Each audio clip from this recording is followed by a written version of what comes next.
Hey, we just wanted to take a moment to go over why here at Kilo we love the Atlantis Reverse Hyperextension.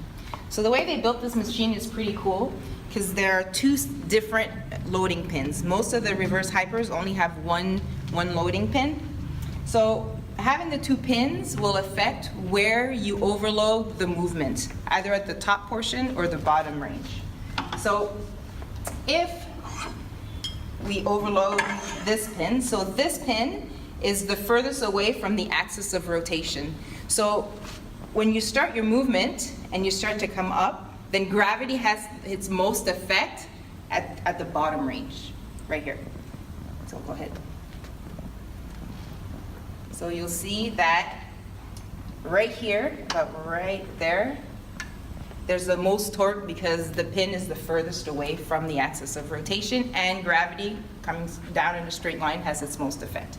Now, we'll start over, and then if we change the weight and we use it on this pin, you'll see that in the bottom portion, this pin is the closest to the axis of rotation, so it doesn't have much of an effect.